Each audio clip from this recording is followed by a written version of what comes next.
vamos avançar. E eu te peço que cada um de nós que estamos aqui sejamos edificados por essa palavra. Assim nós oramos, em nome de Jesus. Amém. Amém? Tá ligado aqui? Tá ligado. Pessoal, esse texto aqui foi escrito pelo rei Salomão.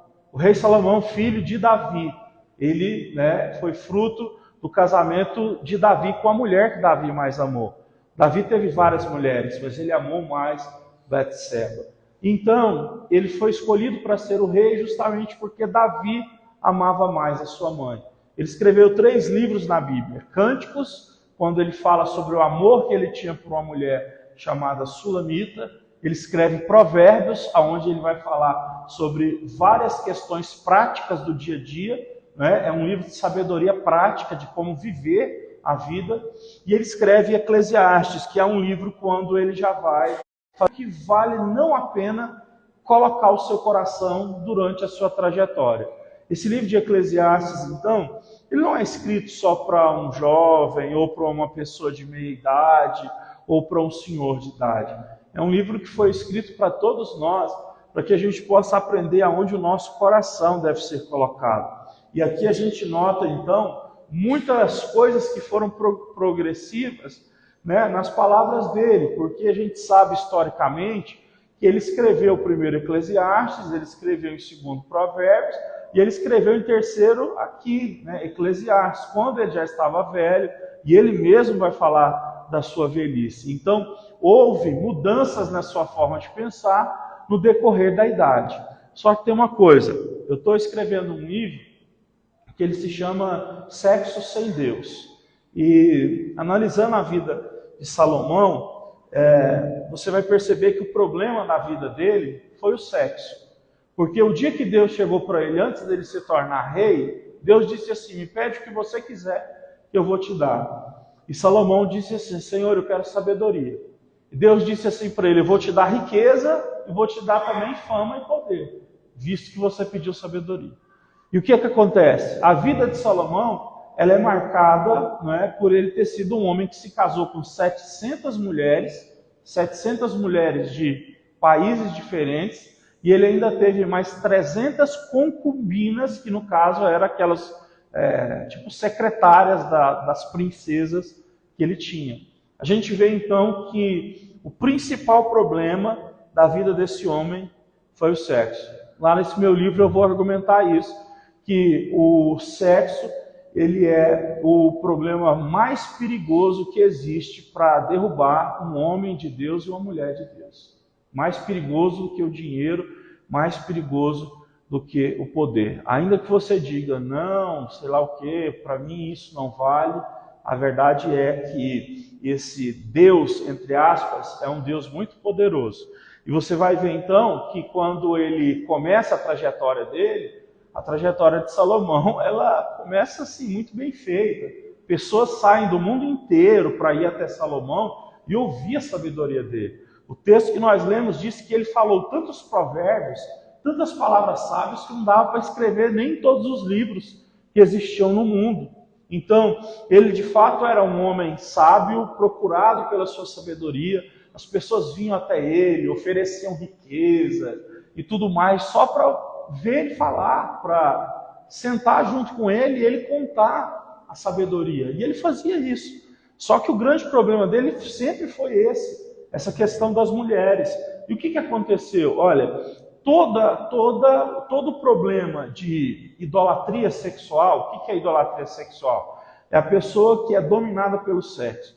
Toda idolatria sexual, ela começa primeiro com uma idolatria espiritual. Tudo que acontece na terra antes, ela foi feita no céu. Quando a gente se desliga de Deus, a gente vai se ligar a alguma coisa. Qualquer pessoa que você conheça que não ame Deus acima de tudo, ela ama alguma coisa acima de tudo. E essa alguma coisa que ela ama acima de tudo se torna um ídolo. E a maioria das pessoas no nosso século, erotizado, que tem essa questão do sexo para tudo quanto é lado, elas são dominadas então pelo sexo. Entende? O que acontece com Salomão então? Ele vai casar com essas mulheres todas, ele vai levar essas mulheres para Israel. Lembrando que Israel, na época de Salomão, era um país que adorava só a Deus. Davi, o pai dele, morreu deixando Israel ali belezinha, só Deus era adorado. Davi foi um grande rei de Israel. Só que ele começou a trazer essas mulheres, e todas essas mulheres, elas traziam os altares delas, dos deuses delas. Cada uma delas elas serviam um Deus, e elas iam morar lá, virou princesa, elas, né, levavam o Deus, falavam, por que eu não posso levar? Então a gente está falando de uma terra que começou a ser consumida por mais de 700 deuses, fora o Deus verdadeiro. Então o que acontece? Salomão, ele começou a ter que lidar com isso. E como esposo, certamente ele tinha algumas que eram preferidas, que ele tinha que ir até esses momentos para cultuar esse Deus delas. E por mais que ele fosse sábio e pudesse achar que ele estava dobrando o joelho diante de uma entidade que ele não cria, né, não adianta. Quando a gente dobra o nosso joelho diante de uma entidade, ainda que a gente tente fazer uma mudança, a gente dobrou o joelho diante da entidade. Vou te dar um exemplo. Por exemplo, quando os negros vieram para o Brasil escravizados, certo? Quando os padres estavam tentando catequizar eles, o que eles faziam? No lugar de, por exemplo, lá da Virgem Maria, eles mandavam eles se dobrarem o joelho. Se não dobrasse, apanhava. Aí o que eles faziam? Eles colocavam o nome de algum tipo de orixá que eles traziam lá da África.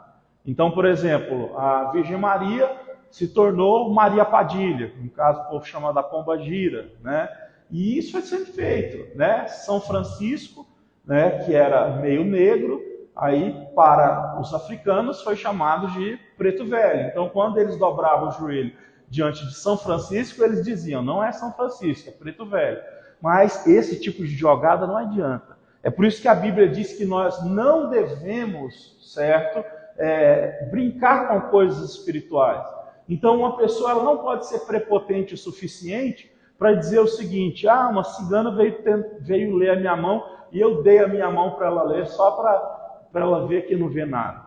A gente não deve ter essa prepotência. A Bíblia diz que a gente não deve mexer com essas coisas espirituais, certo? Até porque a gente não sabe até onde elas podem ir. Elas são perigosas, elas são coisas que realmente podem mexer conosco sem a gente entender. Eu até citei o exemplo de que quando o corpo de Moisés, quando Moisés tinha morrido, Miguel estava lutando com Satanás pelo corpo de Moisés. De alguma forma, eu acho que Satanás queria apresentar o corpo de Moisés para ser idolatrado.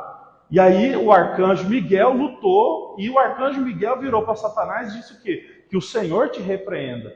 O próprio arcanjo Miguel reconhecia que existia a autoridade espiritual em Satanás. Então, brincar com forças espirituais do mal não é uma coisa que nós somos chamados a fazer, não é? O próprio Jesus, quando foi tentado pelo diabo, o que ele disse? Está escrito, não tentarás o Senhor, o teu Deus. O que Salomão fez foi tentar a Deus quando ele fazia isso aqui. Eu sempre gosto de citar essa parte, é uma parte histórica, não está na Bíblia, mas diz que Salomão fez um anel, e esse anel abria, e sempre que ele ia cultuar algum Deus com alguma esposa dele, quando eles iam começar a fazer as orações, ele abria o anel, certo? E aí eles faziam as orações, quando terminava ele fechava o anel.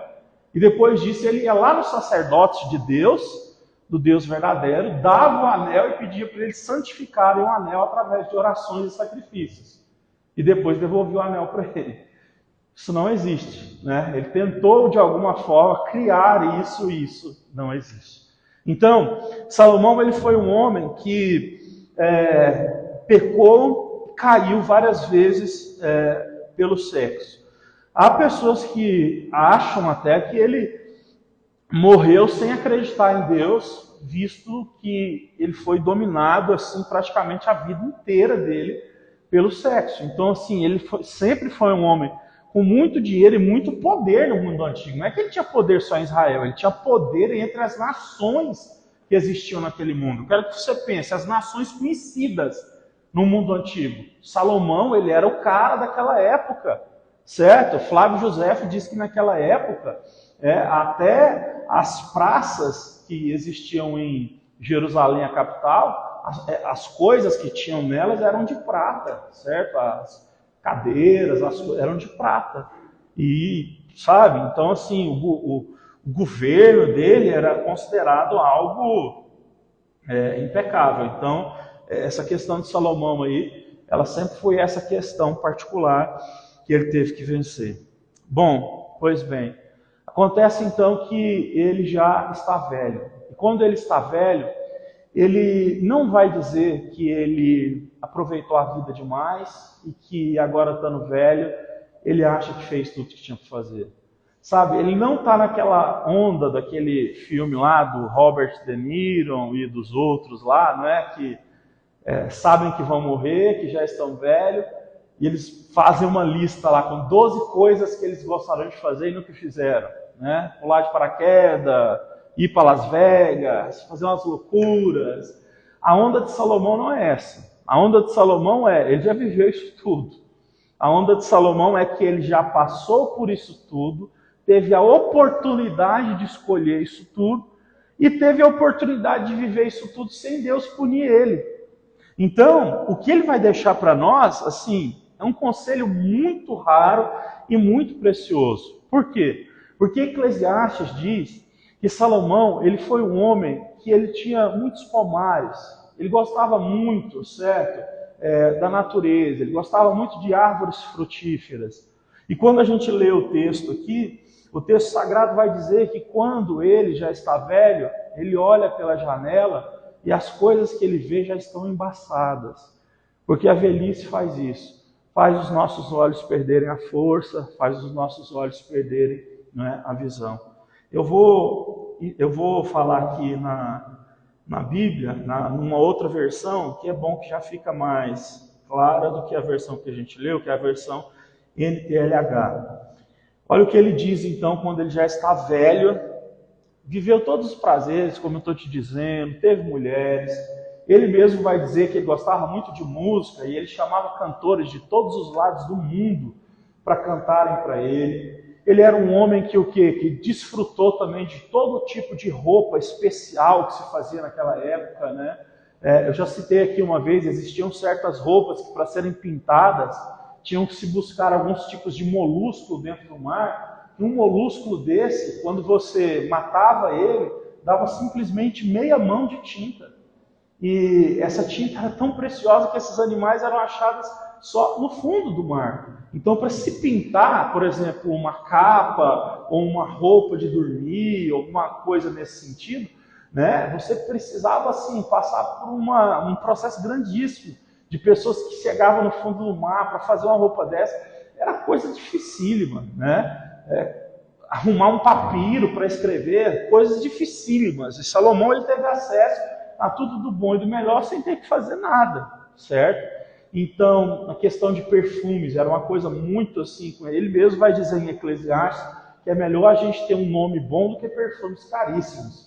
Porque muita gente o quê? Ia lá e comprava um perfume caro, ficava devendo e o nome ficava sujo. Porque ter um perfume caro era status na época, né? E ele teve então acesso a todos os perfumes que ele quis, ele mesmo vai dizer. Então assim, ele foi um cara desses que você pode dizer que aproveitou a vida aos olhos do mundo. Porque quando ele começa a falar sobre isso, ele vai dizer o seguinte, verso 1. Lembre-se do seu Criador enquanto você ainda é jovem, antes que venham os dias maus e cheguem os anos em que você vai dizer algumas coisas. Ele nos aconselha a lembrar de Deus enquanto nós ainda somos jovens. Mesmo ele tendo passado por tudo aquilo, ele diz, é melhor vocês se lembrarem enquanto estão jovens. Olha, tem muita gente que diz, né? Não, deixa para ir na igreja quando você já tiver aproveitado as coisas e tudo mais. Ele não diz isso, ele diz o contrário. Então isso aqui pode parecer um contrassenso para nós, mas essa é a forma cristã de se pensar. Porque tudo que você vive fora de Deus, a verdade é que é perca de tempo. Porque Deus nos ama e quando a gente anda em Deus, Deus não nos deixa perder tempo. Essa é a questão. Em Deus parece que você vive coisas que estão te aprisionando, que estão fazendo com que você viva algo que não vale a pena. Mas a verdade é, Deus que conhece os dias que estão por vir, conhece cada detalhe, vai cuidando de você para te levar onde você precisa. Então, uma vida sem Deus, aparentemente é prazerosa, mas ela leva à destruição. Então, ele vai dizer isso. Antes que venham os dias maus, em que você dirá, eu não tenho mais prazer nessa vida. Uma pessoa que vive somente uma vida de prazeres, fora de Deus, ainda que ela chegue na velhice, quando ela chegar na velhice, ela vai dizer, eu não tenho prazer mais em viver, porque um dia eu tive força, um dia eu tive dinheiro, um dia eu tive condições, e agora não tenho nada mais. Eu não quero mais viver. A vida perde o sentido à medida que nós vamos envelhecendo, certo? Ou adoecendo. Pegue isso aí e guarde isso no seu coração. Uma pessoa que está no leito de morte, ela não pede para que o familiar leve os seus diplomas diante dela, né? Pegue as minhas formações, eu quero, né, dar mais uma vez uma olhada no meu bacharel, no meu mestrado, no meu doutorado, na minha pós-graduação. Não vai ser pedido esse tipo de coisa. Então, uma pessoa, quando ela está doente, como Salomão vai dizer, ou está no leito de morte, morrendo, ela adquire sabedoria. A Bíblia diz assim, que numa casa onde existe luto, tem mais sabedoria do que numa casa que tem festa. Porque numa casa onde tem luto, você vai pensar em muitas coisas que têm a ver com a sua vida, não só agora, mas no porvir. E isso vai abençoar muito você. Porque viver só o agora faz com que você não plante sementes, mas coma sementes. Se tem uma coisa que é terrível, é não plantar sementes, mas comê-las. Sementes não são para comer, porque elas não saciam, né? Sementes são para serem plantadas, para que elas cresçam e os frutos delas nos alimentem. O que o pecado faz com a gente é isso, leva a gente a comer semente, ficar com fome e sempre procurar mais sementes para que a gente tente se satisfazer, mas a nossa alma nunca fica satisfeita. É o que acontece. Ele vai dizer no verso número 2, lembre-se dele antes que chegue o tempo em que você achará que a luz do sol, da lua e das estrelas perdeu o brilho e que as nuvens de chuva nunca vão embora. Aqui ele está falando sobre a condição dos olhos, né? A pessoa vai envelhecendo, ela vai perdendo a visão, ela já não sabe mais quando o sol está indo embora, a lua está chegando, quando está vindo nuvem com chuva, ele vai citar isso. Ele vai dizer o seguinte também no verso 3, então os seus braços que sempre o defenderam começarão a tremer, e as suas pernas que agora são fortes ficarão fracas. Ele vai dizer então que nós precisamos olhar para Deus, porque quando a gente vai envelhecendo, ficando doente, as nossas pernas ficam fracas, os nossos braços também, nós ficamos trêmulos, já nem conseguimos andar direito. Ele vai dizer o seguinte, verso ainda de número 3, os seus dentes cairão, sobrarão tão poucos que você não conseguirá mastigar a sua comida. A gente vai viver à base de sopa na velhice. E é bom que se os nossos dentes, ou na outra tradução, os nossos moedores caírem, que Deus nos dê a permissão de poder colocar outros, né? Que Deus nos abençoe com condição para isso. Na época de Salomão não tinha essa tecnologia, né, ortodôntica para se colocar dentes quando se caía. A sua vista ficará tão fraca que você não poderá mais ver as coisas claramente. Verso 4. Você ficará surdo e não poderá ouvir o barulho da rua. Você quase não conseguirá ouvir o moinho moendo ou a música tocando. Isso aqui é horrível. O cara que ama música, parar de ouvir a música tocar é realmente algo trágico, né? E você levantará cedo, quando os pássaros começarem a cantar. Já não vai haver muito sono, já não vai haver muito tempo para ficar deitado, porque você não vai conseguir pegar no sono. Então você terá medo dos lugares altos, vai ter medo até de caminhar. Por quê? Medo das pernas falharem e caírem. Os seus cabelos ficarão brancos, você perderá o gosto pelas coisas. Você começará a se sentir mal, a sua autoestima começará a abaixar, porque você já não é mais uma pessoa que tem vigor. Nós estamos caminhando para o nosso último descanso. E quando isso acontecer, haverá gente chorando por nossa causa nas ruas. Por nossa causa nas ruas. A vida vai e se acaba como uma lamparina de ouro cai e quebra. Quando a sua corrente de prata se arrebenta, ou como um pote de barro se despedaça, quando a corda do poço se parte. Então o nosso corpo voltará para o pó da terra, de onde veio, e o nosso espírito voltará para Deus, de onde veio. E eu quero dizer a vocês, é tudo ilusão, é uma grande ilusão, diz o sábio, ou é tudo vaidade, tudo é vaidade. Não vale a pena viver uma vida, mesmo que você seja jovem, deixa eu sentar aqui um minuto, mesmo que você seja jovem, não vale a pena viver uma vida longe do Senhor, porque essa vida ela não te traz recompensa nenhuma. Então tudo aquilo que você vê, pessoas em iates, bebendo, pessoas praticamente sem roupa, gritando, sorrindo, ou coisas parecidas, isso é tudo ilusão. Isso é tudo algo que não traz preenchimento ao coração. Ainda que uma pessoa tenha dinheiro para estar a cada dia em um lugar diferente, com uma pessoa diferente, isso não preenche o coração. E é Salomão que vai dizer isso no capítulo 3. Ele diz que dentro de nós há um espaço que é do tamanho da eternidade. A fé cristã, ela é a única que responde às dúvidas mais profundas que nós temos no nosso coração. O nosso anseio por identidade, o nosso anseio por contentamento.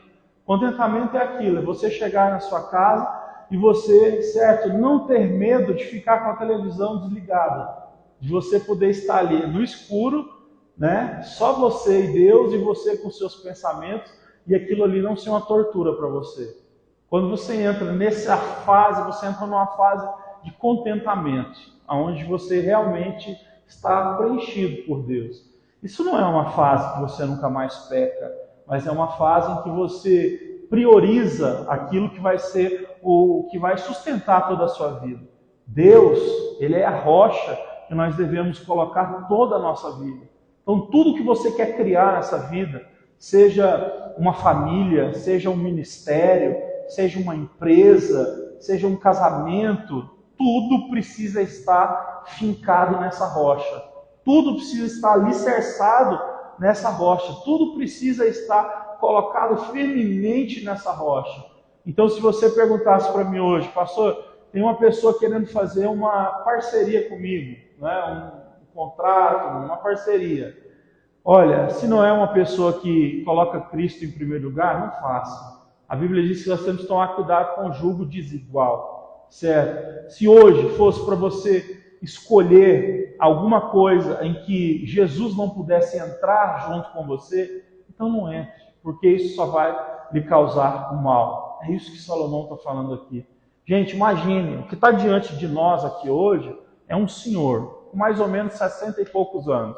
E ele está falando tudo isso aqui para nós, certo? Então é como se você estivesse sentado com uma pessoa bem mais velha que você, te dando um conselho. Alguém que já viveu tudo, não é alguém que ficou lá casadinho com a vovó e nunca traiu a vovó. Não, nós estamos falando de um cara que viveu todo o regaço que tinha para viver. E aí ele senta com as pessoas no final da vida e ele diz isso aqui, para a gente encerrar. Versículo de número 9, a conclusão dele. O que ele conclui a respeito da vida dele, do que ele está vivendo? Naquele momento ele já disse, né? Minhas pernas são fracas, meus braços, meus olhos já não conseguem mais ver nada. Eu durmo bem pouco, antes dos pássaros cantarem eu já acordo. Né? Então ele mostra toda a fraqueza da velhice. E ele vai fazer uma conclusão, verso 9. O sábio, usando o seu conhecimento, ele continuou a ensinar ao povo que sabia. Ele estudou, examinou e pôs tudo em seus provérbios. Procurou usar palavras agradáveis e tudo que escreveu é verdade. As palavras dos sábios são como pregos bem apregoados, são como as varas pontudas que os pastores usam para guiar as ovelhas. Nessas palavras elas foram dadas por Deus, o único pastor de todos nós. Filho, há mais uma coisa que eu quero que você diga. Os livros sempre continuarão a ser escritos. Estudar demais causa canseira na mente. Sabe o que ele quer dizer aqui? E sempre vão aparecer pessoas com várias opiniões e conclusões a respeito da vida. Mas fique com as escrituras. É como alguém costuma dizer, né? Leia bons livros, mas fique com as escrituras. Ele vai dizer, muitas coisas vão ser escritas, né? Não é para deixar de ler, mas fique nas escrituras. E aí então ele vai terminar. De tudo que foi dito, a conclusão é essa: tema a Deus e obedeça aos seus mandamentos, porque foi isso que fomos criados.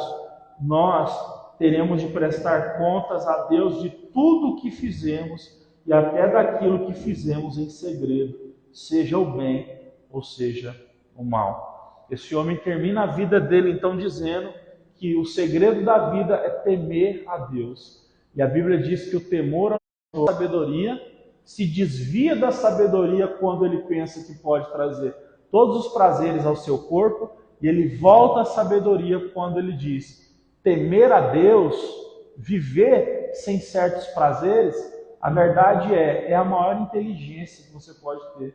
Porque no final é isso que vai prevalecer.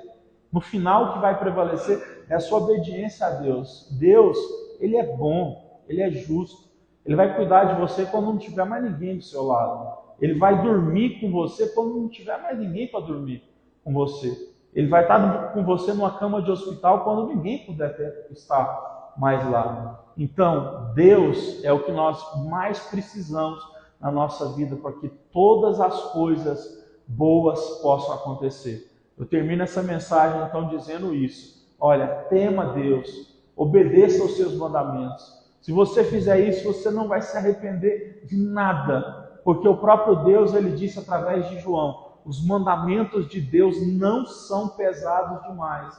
Tem gente que acha pesado, mas deixa eu te dizer uma coisa, não é. Talvez você aprendeu errado, já tem tantos anos que você consome uma forma errada de pensar sobre algum assunto, que eu sei que fica pesado, mas é possível haver a transformação da mente para que a gente possa seguir a Deus dessa forma maravilhosa e poder viver abençoado hoje, amanhã e até o final da nossa vida. Deus, ele nos ama muito e é necessário então que a gente só se levante e obedeça. A palavra final é, Deus disse assim para Ezequiel: Ezequiel, se coloque de pé, porque eu vou falar com você. Vamos obedecer a Deus e veja o que Deus é capaz de fazer na minha vida e na sua. Você pode se colocar de pé para a gente fazer uma oração?